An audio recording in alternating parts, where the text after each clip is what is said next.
relationships that lead to marriage and end up in divorce. We want to sort of keep the relationships on a wholesome thing that end up in a marriage that X out the divorce.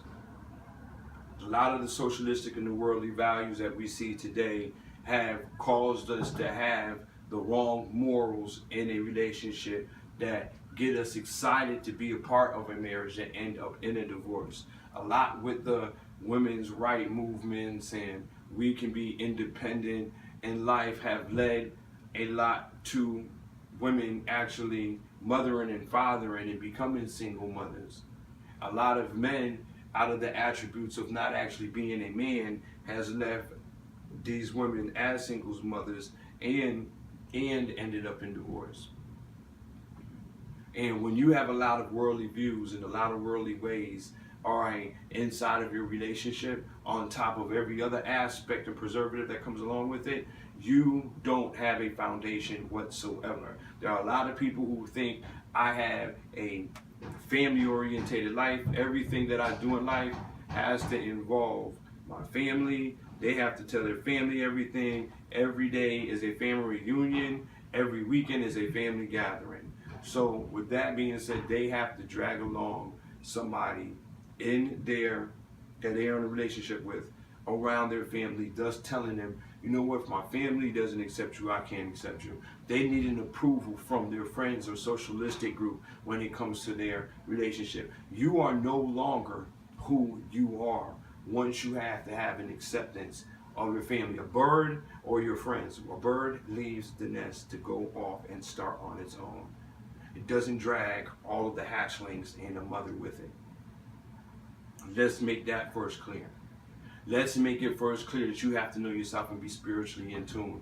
We see that 50% of this nation ends up in divorce. There are people that have morals with the single mother thing and the divorce thing, such as England. Their rates going up, skyrocketing also. My whole thing is what happened to the values of God and being thus thou, letting somebody falling in love and being with somebody because of who they are and how they treat you. Once you start putting in all the worldly aspects, that is the foundation that you're actually building without even realizing it or realizing it. There are relationships that I have known and met that are still alive today from out of 80, 90, 70-year-old couples. And they always started off with the kindness, the love, the understanding, and the compromise part of the relationship. They didn't worry about what a person had because, see, if you have understanding, kindness, and you know how to compromise, then you already know and understand, does this person have a drive? Does this person have a future? And how does this person treat me? Because how they treat you through good and bad times in a relationship, what you guys overcome through good and bad times in a relationship, what you guys don't let come in between you when it comes to that relationship makes a strong foundation built on stone as a marriage, Xing out the divorce. If you build a relationship with your friends and your family involved, it's just going to amplify 10 times more after the marriage. If you go and you find somebody and build a relationship off of material things, whether that person is a drug dealer or has a good job or own a business, you're bringing certain attributes into that relationship that foundation is going to be built on. So when that person starts cheating or starts being abusive because of what that foundation was built on, materialistic things, because they feel like they can bear the provider, they can talk to you any kind of way, they're paying the bills, they're doing this, you were the one who started it. You got what you were looking for. So when you go for something that is not of God, you got to accept every little evil thing that comes with it. So you start off by being spiritually in tune with the Word of God, and then you keep your aspects of life pure just like that. Anytime that when Abraham got to know Sarah, he knew Sarah for not what she looked like, not how big her booty was, not how good the sex was, how she acted, conducted herself, and looked at him and treated him.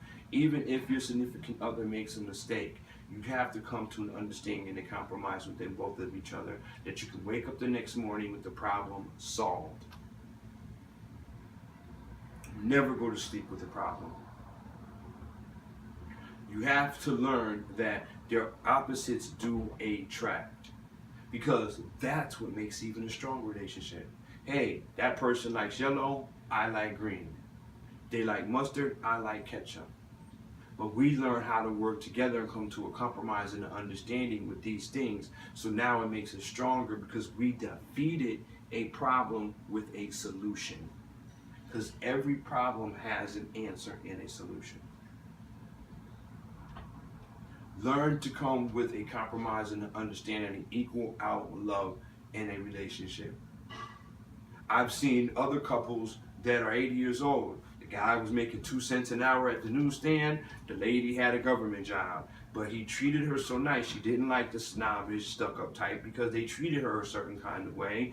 And all this stuff she would tell me, an older lady, and all this stuff. So she went with the guy because how he treated her. They fell in love. And he had this big thing of being a writer and also. And then next thing you know, he's a successful writer. And they built together. There are couples that went into a relationship broke, became rich, then went back to broke, somebody losing a job or something, but they still stayed together because they never built that relationship on materialistic things anyway.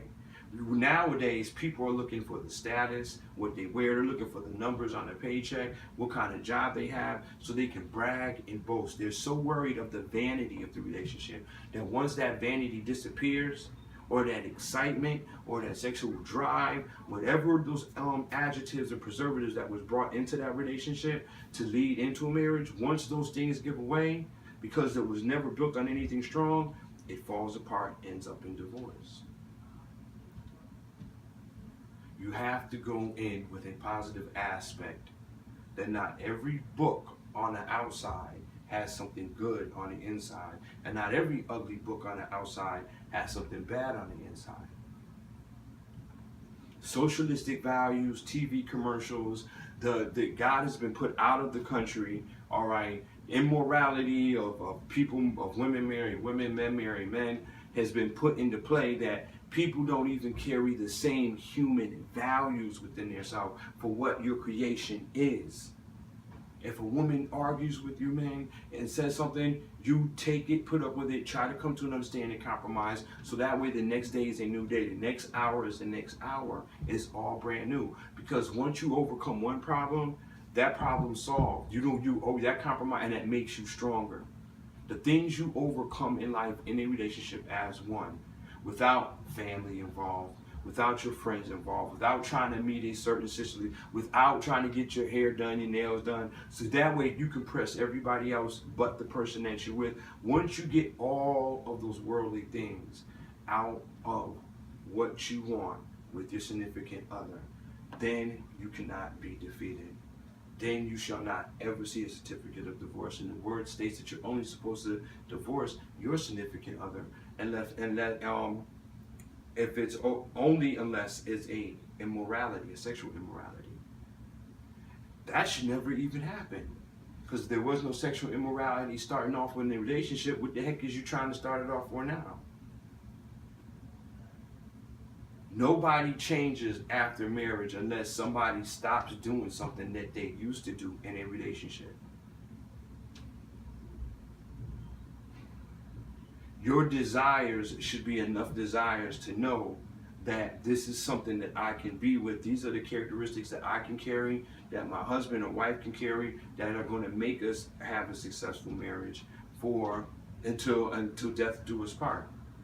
Understand that these spiritualities, these rules and regulations that you apply in your relationship, in your marriage, in your personal life, in your work life, are all written in the Word. Once you become in tune spiritually, nothing that you come against will ever make you fall. So remember, to be in tune spiritually within yourself, to have a successful relationship, and to look for a person for what they have on the inside, not the outside. That leads to a successful marriage, Xing out the divorce.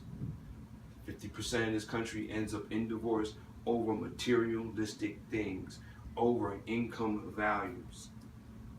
Job had it all and had a messed up wife, but he still believed. He's the only person from out of all his kids and his wife, and he still believed no matter who died, who passed away, or what happened. He's never gave up on that word and got blessed even more. Pray for your significant other if they're not on the same spirituality, but you can only show faith by works, because faith has no feelings. And that's the only way to accept the grace, is to share the grace and show the grace by your faith and by your works. So to have a successful relationship, look for somebody that has something on the inside, not the outside. Get rid of the socialistic values and the worldly views. Think about yourself. You're not everybody else. You're not every other characteristic in your family. You're not every other friend or socialistic group that you hang with. You're worried about your present, your future, and your happiness within the Word of God, within that oneness. A function and a tree carries many different functions to bear fruit. A car has many different parts in order for it to drive. And the same components has many different aspects that come to an understanding and a compromise that build a successful relationship that end up in an eternal marriage, all right, Xing out the divorce.